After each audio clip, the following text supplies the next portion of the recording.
So whether or not you love or hate all of the talk and discourse online around new Nintendo hardware and what Nintendo may be planning around it, there is no denying the fact that the Switch did launch in March of 2017, and at some point in time, we will see Nintendo shift to what is next. However, when discussing this topic, one stance I have always had is that when Nintendo does reveal what is next, it absolutely needs to be backwards compatible with the Switch library of games due to the incredible variety of Nintendo IP support we've seen on the platform. And in today's video, we need to go over some exact quotes from Mr. Miyamoto himself from the most recent Nintendo investor meeting and discuss and break down whether or not we should be able to expect things like full backwards compatibility for whatever's next with new Nintendo hardware going forward.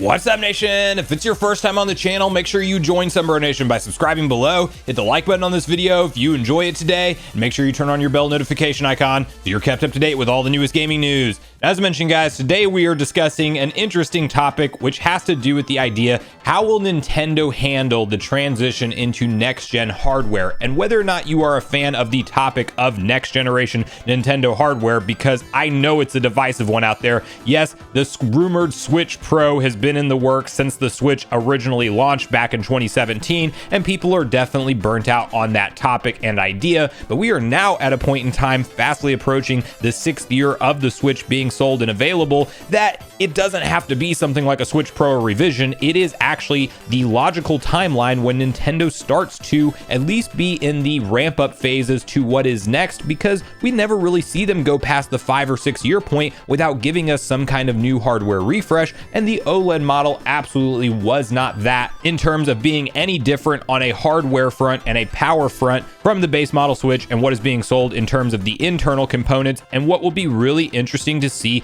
how Nintendo navigates the success of the Switch, as we are now well past the 100+ million unit seller in this thing, and we don't know where it's really going to end, as Nintendo has forecasted another 19 million units for this fiscal year. And then you have crazy graphs from their most recent financial investor briefing showing things like 106 million active users. Like, a crazy number of people are playing and actively consuming Switch software, and they're actively bought into the platform, and Nintendo is in a very different scenario this generation than we've seen them be really ever in history, as this is the first console that aimed to merge the portable play of the DS Game Boy family of systems with the traditional home console Nintendo systems. This is really the pinnacle of what Nintendo's been working for all of these years, and it is very exciting to see it be such a smash hit success. And with the library of incredible games that have released on the Nintendo Switch so far, there is a big pivotal moment when we talk about whatever is coming for new Nintendo hardware in the future.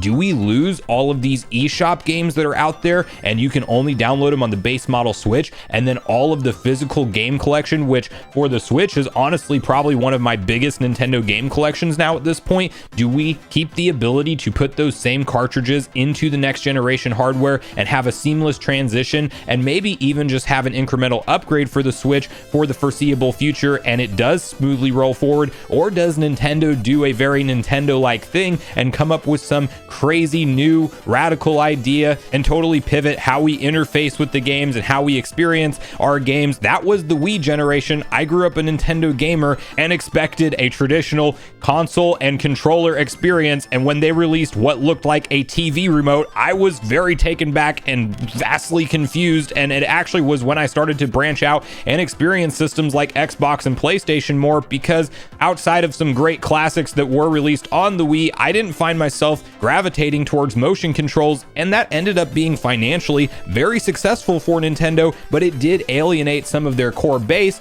And now fast forward to today, and they have the right mix of the mass appeal, but also a core audience that does buy all of the new first-party Nintendo software. And if you do just look at history objectively with new Nintendo consoles, they do have a decent track record of supporting what came before it on the new consoles, but this is a very hit and miss scenario, as clearly the Super NES did not support the NES library of games, and clearly the N64 did not support the Super NES. You then get to the GameCube generation, and we did see a backwards compatible decision when the Wii was released, with the original Wii's having that flap up on the top that has all 4 GameCube ports and the memory card inputs. And yes, they actually sold us a brand new console with motion control that actually had a full GameCube baked into the device. You then go forward one more generation with the Wii U. That was obviously a marketing misstep for Nintendo around the general consumer not being able to really figure out if this was some kind of tablet add-on controller or if this is truly a next generation device, and it was just strange all around. It flopped. It sold only about 13 million units, but we did have full-on support for the entire Wii library of games with full motion support and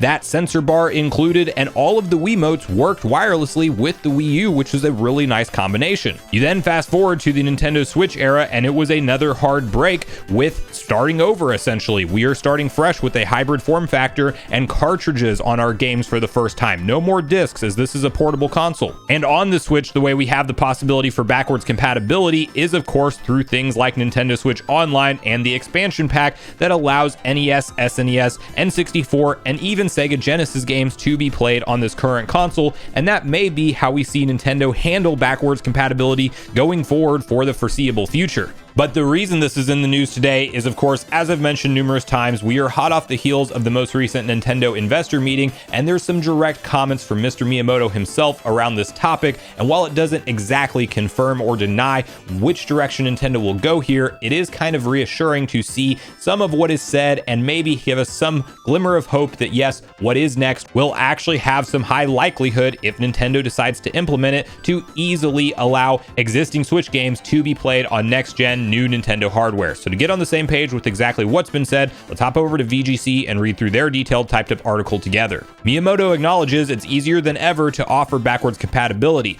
but the Nintendo director is non-committal on plans for future Nintendo hardware. As part of a Q&A session following the publication of its latest financial results, Nintendo's execs were asked what discussions were being held internally about offering backwards compatibility on new hardware. While Miyamoto did not specifically state which direction future Nintendo consoles would take, he did state that he believes backwards compatibility is easier to implement in the modern era than it was in the past. In the past, we provided a service known as the Virtual Console that allowed users to play older video games on new consoles with newer hardware, he said, translated by VGC contributor Robert Sefazon. As long as the hardware remained unchanged, those games could continue to be played. However, the publishing rights to video games are complicated, and we have said that we would only add titles after securing the necessary rights. Of course, video games developed for dedicated consoles were created in different development environments for each console, Miyamoto continued. As a result, when the hardware changed, the development environment could not necessarily be reused, and so the video games that had been released on older consoles could not be played on newer consoles without additional modification. Recently, however, the development environment has increasingly become more standardized, and we now have an environment that allows players to enjoy older video games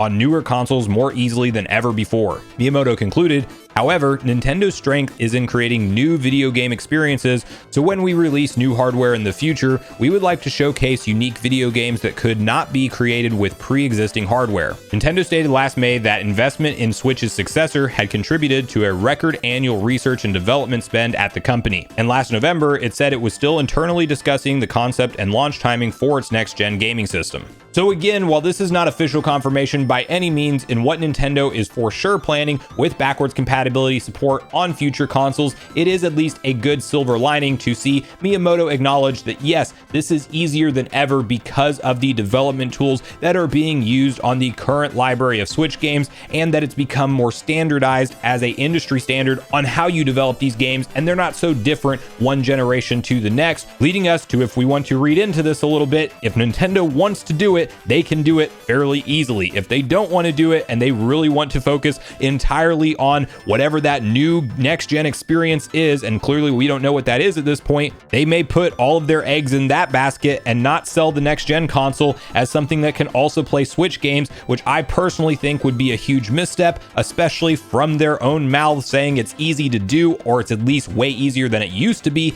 Make this next-gen Switch 2, whatever it ends up being called, Super Nintendo Switch, Let's all hope that Nintendo takes and admires the library of games that they created on the Switch, and we have those playable on new next-gen hardware for many, many years to come, because that is what I am certainly holding out hope for personally. But I want to hear from you guys at this point in the video, all your personal thoughts and speculation around whether or not you think Nintendo will roll forward the Switch library of games to their next-gen hardware. Do you think it's a simple yes or no? Do you think it's probably unknown right now, and we don't know if the next-gen Switch will still even run on cartridges? Do you think Nintendo decides to change up their physical media approach? I definitely could see them maybe taking a different shape to the cartridge, but let's still keep it backwards compatibility with the existing cartridges, similar to how you see the 3DS handle that entire scenario. But regardless of all your thoughts and feelings on everything we talked about today, I do look forward to hearing from you all in the comments down below before you leave the video, as I do look forward to getting a back and forth conversation started with you all around this topic. Go watch yesterday's video next if you haven't already, which is on screen right now. Also make sure you like, subscribe, turn on your notification bell, and I will see you guys in the next video.